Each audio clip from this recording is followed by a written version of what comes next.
नमस्कार दोस्तों, आज की यह वीडियो उत्पन्ना एकादशी के कहानी की है। अगहन मास के कृष्ण पक्ष की एकादशी को उत्पन्ना एकादशी कहते हैं। उत्पन्ना एकादशी के कथा के अनुसार धर्मराज युधिष्ठिर ने विनम्रता से भगवान श्री कृष्ण से कहा, हे प्रभु, मैंने कार्तिक शुक्ल की प्रबोधनी एकादशी का महत्व सुन लिया है।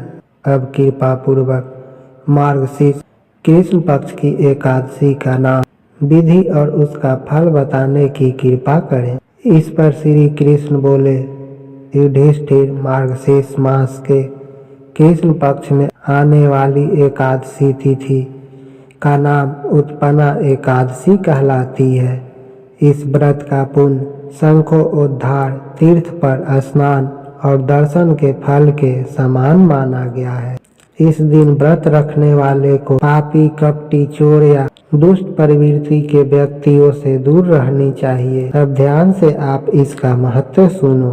युधिष्ठिर ने पूछा, हे नाथ, आपने अनेक यज्ञों और गौदानों को भी एकादशी के बराबर नहीं बताया, तो यह तिथि इतनी श्रेष्ठ क्यों है? श्री कृष्ण बताने लगे, सतयुग में मूर नाम का अत्यंत बलवान और भयावह दैत्य उत्पन्न हुआ।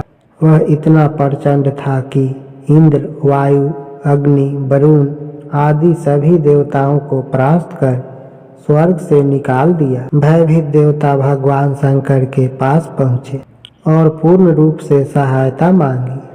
शिव जी ने उनसे कहा, हे देवताओं, तुम सब श्री विष्णु की शरण में जाओ, वही तुम्हारा उद्धार करेंगे। दिव्य वचन सुनकर देवगण क्षीर सागर पहुँचे और भगवान विष्णु को प्रणाम कर प्रार्थना की, हे जगत पालक, दुष्ट दैत्य मूर ने हम सबको स्वर्ग से विचलित कर दिया है। अब हमें आपकी शरण ही बचा सकती है।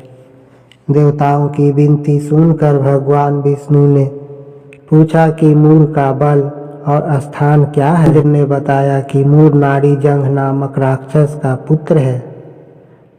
उसकी राजधानी चंद्रावती नगरी है और उसने स्वयं पूरे मेघ और देव शक्तियां धारण कर ली है।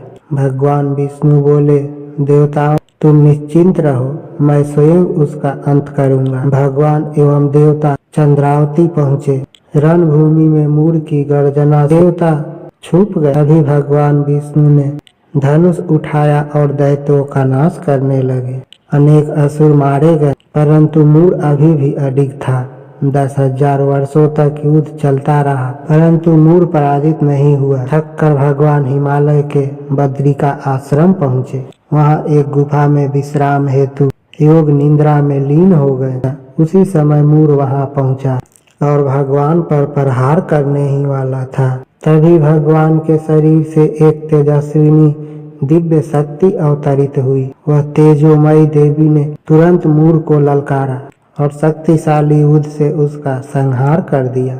जब भगवान श्री हरि योग निद्रा से जगे और सारी घटना जानी, तो उन्होंने उस देवी से कहा, देवी, आप एकादशी तिथि पर प्रकट हुई। आप उत्पन्ना एकादशी के नाम से जगत में पूजित होंगी। मेरे भक्त ही आपके भक्त होंगे और जो आपकी उपासना करेगा उसे अद्भुत पुण्य प्राप्त होगा। यह थी उत्पन्ना एकादशी व्रत कथा। अगर आपको यह कथा कहानी अच्छी लगी तो प्लीज वीडियो को लाइक और चैनल को सब्सक्राइब कीजिए। धन्यवाद।